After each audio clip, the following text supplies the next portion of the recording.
السلام علیکم ورحمۃ اللہ وبرکاتہ۔ محترم حضرات، کفیل انور، شبیر برکاتی اور مفتی شہریار کے تعلق سے جو جھگڑا ہوا ہے، جو اسٹیج پر بحثہ بحثی ہوئی ہے، اس کے بارے میں آپ لوگ جان چکے ہوں گے۔ کیا کفیل انور یا شبیر برکاتی کی اتنی بڑی غلطی ہے کہ اس کو جان سے مار دیا جائے؟ جی بالکل صحیح سن رہے ہیں آپ۔ ایک شخص نے کسی مولانا سے فون پر بات کر کے جان سے مارنے کی اجازت مانگی ہے۔ آئیے دیکھتے ہیں اس مولانا نے ان کو کیا اجازت دی ہے، پھر اس کے بعد آگے بات کرتے ہیں۔ تو السلام علیکم حضرت۔ یہ بول رہے تھے کہ اگر کفیل انور کو اور شبیر برکاتی کو ہم لوگ یہ سوچ رہے ہیں کہ پروگرام میں جلسے میں بلا کر کے شوٹ کر دیں گے تو حضرت گستاخ رسول کو مارنے کا تو ثواب مل جائے گا نا حضرت؟ جی یہ بول رہے ہیں حضرت، یہ کفیل انور اور یہ شبیر برکاتی جو مفتی شہریار رضا کے شان میں جو گستاخی کیا ہے، تو یہ سوچ رہے ہیں کہ پروگرام میں جلسے میں ہم لوگ گاؤں میں پروگرام کر رہے ہیں تو اس کو کفیل انور کو اور شبیر برکاتی کو بلا کر کے سوچ رہے ہیں گن سے شوٹ کر دیں گے، مروا دیں گے، تو حضرت گستاخ رسول کو مارنے کا ثواب ملے گا نا حضرت؟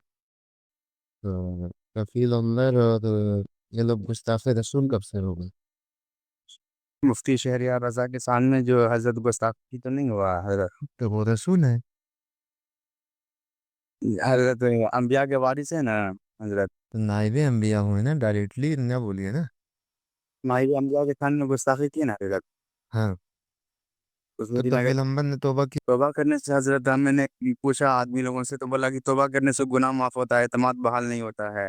اچھا، تو جو اور اس سے پہلے کفاروں نے حضور کی شان میں گستاخی کی ہے، اس وقت آپ کا خون نہیں گرم ہوا؟ حضور صلی اللہ علیہ وسلم کی شان میں گستاخی کی؟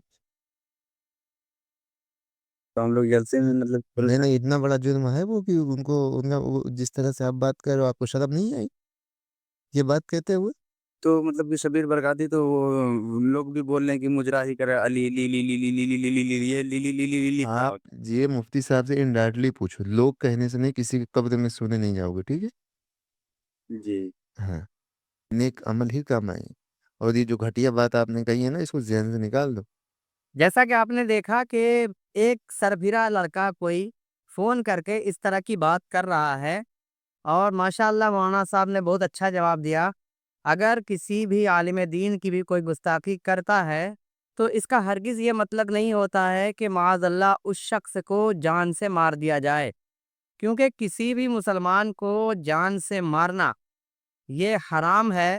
اللہ تعالیٰ نے قرآن کریم میں ارشاد فرمایا ہے وَمَنْ قَتَلَ نَفْسًا بِغَيْرِ نَفْسٍ أَوْ فَسَادٍ فِي الْأَرْضِ فَكَأَنَّمَا قَتَلَ النَّاسَ جَمِيعًا۔ اگر کسی شخص نے کسی بھی جان کو، یعنی کسی بھی انسان کو بغیر کسی وجہ کے قتل کر دیا تو گویا اس نے پوری انسانیت کو قتل کر دیا۔ اگر اس کی فساد کی نیت ہے تب بھی یہی حکم ہے کہ اس نے پوری انسانیت کو قتل کر دیا۔ تو یہ کوئی سرپرا ہے، اس کی بات پہ ہرگز دھیان نہ دیجیے۔ اور آپ لوگ کمنٹ میں یہ ضرور بتائیں کہ شبیر برکاتی، کفیل انور اور مفتی شہریار میں غلطی کس کی ہے؟